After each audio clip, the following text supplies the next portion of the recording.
Well, yeah, I just meant like showing you pictures of the hike they were on. Maybe that's a better way to word it. Is that right? They were sending you pictures of the hike they were on, yes? Yes. And at least at that time, everything seemed normal to you, correct? Correct. There was no reason to be concerned at that time, correct? Correct. Now you get this call, 10:42, and he's telling you, amongst other things, that he said he's not going to make it back. Yes. Correct. And like he was saying goodbye to you. Yes. Correct. And you quickly realize that something's wrong, right? Yes.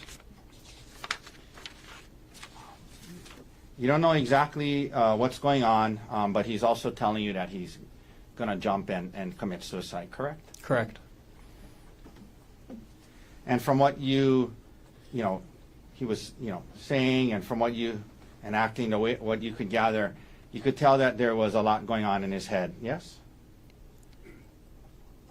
Yes. Okay. You could tell that your dad was distressed when he was talking to you. Yes. No. Okay. You remember you gave later the day of these calls, you talked to the detective on Maui. Remember that? Yes. Okay. And you remember telling the detective that your dad sounded like he was kind of distressed, trying to stay calm but kind of distressed? Remember saying that to the detective? No. Okay. Would seeing the transcript of the interview with the detective help to refresh your memory of what you told the detective? Yes. Okay. This is 170,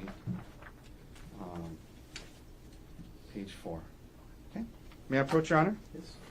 Okay. So, Emile, I'm going to show you this transcript. If you can just read lines 14 and 15. Well, if you wanted to start from lines 8 and read down to lines 15, and just read it to yourself, and let me know when you're done.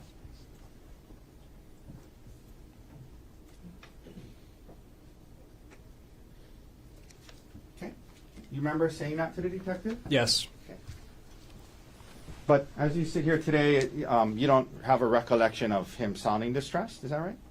Didn't sound distressed. Okay. But you did tell the detective it sounded like he was kind of distressed, right? And then I said afterwards he sounded calm.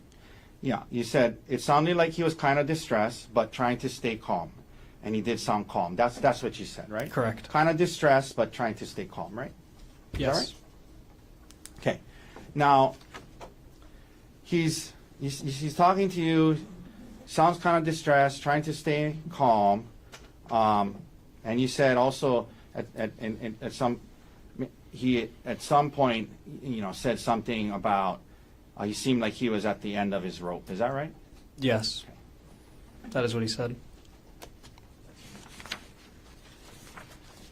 Now, the first call, Emile, when your dad is having this first call with you, from what it was on FaceTime, right? Correct. And there was video, right? Yes. So you could see him and kind of whatever was in the camera behind him, right? Right. And he's having this call with you. He's right on the edge of what looked like a steep cliff, correct? Yes. Okay. And he's telling you he was going to jump, yes? Yes. And did you assume that where he was talking to you at was where the incident with him and Arielle took place? Generally? I wasn't aware. I wasn't thinking about that. Okay. But it looked like he was in a steep place that kind of was high, like he had to scale on rocks to get to it, correct? Correct. You see blood on your dad's shirt, yes? Correct. And he tells you that this was Arielle's blood, yes? Yes. And he told you that he was explaining to you about how Arielle had been cheating on him for a couple of months, yes? Yes. And he told you that the blood was from her head, correct? Correct. And half an hour earlier, everything seemed fine to you, right? Yes. Now you're hearing this. You see the blood. You see the steep cliff. He's telling you he's going to jump. And I'm sure it was a pretty pretty emotional, upsetting call, yes? Yes.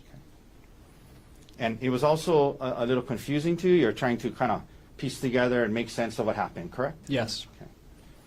And also convincing him, trying to convince him not to jump, correct? Correct.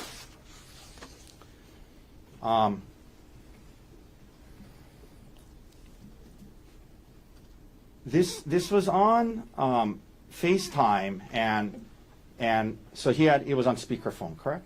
Correct. Correct.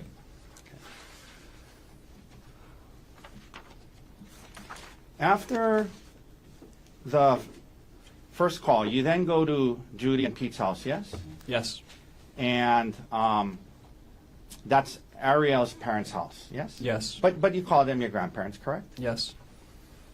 You also went to Judy and Pete's house with your girlfriend, right? Yes. Is that still your girlfriend? No. Okay, your girlfriend at the time, correct? Yes. Then maybe about an hour later, your dad calls you again. Is that right? Yes.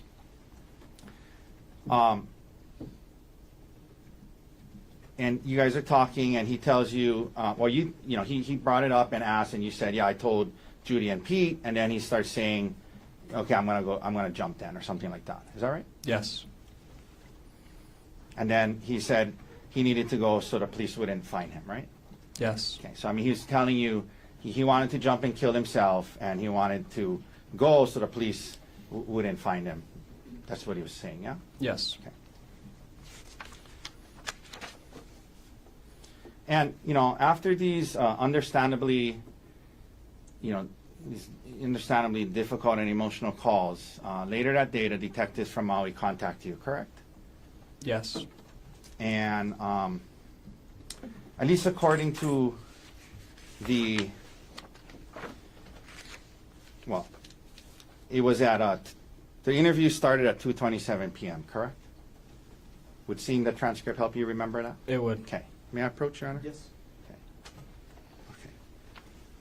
Again, 170. So, Emile, if you just read that, this is the start of the interview. Okay, read it to yourself. Let me know when you're done. Yep. All right. So, the interview started at 2:27 p.m. later that day, correct? Correct. And these were not Honolulu Police Department detectives, but Maui Police Department detectives, correct? As far as I know. Okay. And, you were able to look on your phone later. Well, you were able to look on your phone and tell the detectives the exact timing of the calls, and that's why you were able to say the first call was 10:42 a.m. and the second call was 11:46 a.m., right? Yes. So the interviews with the detectives is at 2:30 or 2:27. So about 4 hours after the 10:42 call, and about 3 hours after the 11:46 call, right? The interview with the detective, Yes. roughly. And obviously you didn't record the call with your dad when you guys were having them. You're just listening to him and talking to him about not jumping, right? Correct. And you didn't write down any notes after the call, right after, did you? Correct. Okay. I did not. But you tried your best, 3 to 4 hours later, to describe the call you had with your dad to the detectives, correct? Yes. Okay.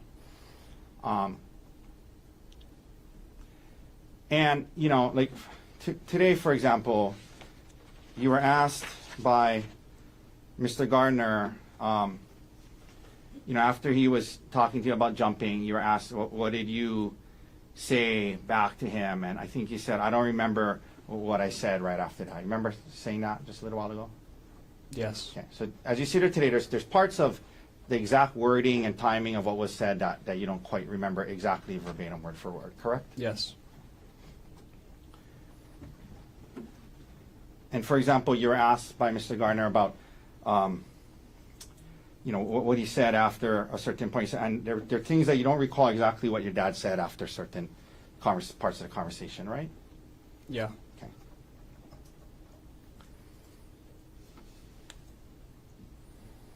But you tried your best to explain to the detectives what you understood your dad to have been saying, correct? Yes. But to be clear, it wasn't like an exact word for word, verbatim of the entire conversation, but you did your best, correct? Yes. Okay. For example, in an effort to do your best to explain to the detectives on Maui what happened, you initially told the detectives that your dad told you he tried to kill Arielle by pushing her off a cliff. You remember initially saying that to the detective? Yes. Okay. And that was what you had kind of assumed, given the things that he told you and where he was on the cliff. That's what you assumed that he meant, right? At least when you said that to the detective, right? Can you repeat that question? So when you initially told the detective, my dad told me he tried to kill Arielle by pushing her off a cliff, that's what you assumed your dad had meant, correct? When he said that, you assumed your dad meant that he had tried to. Well, let me phrase it this way. You remember telling the detective initially that your dad told you he tried to kill Arielle by pushing her off a cliff. You remember telling the detective that? Yes. Okay. But later on, in the conversation, well, in the interview, when the detective asked you about that, you clarified and you said the part about pushing her off the cliff was what you assumed he meant, not what he had actually said, correct? Yes, correct. Okay.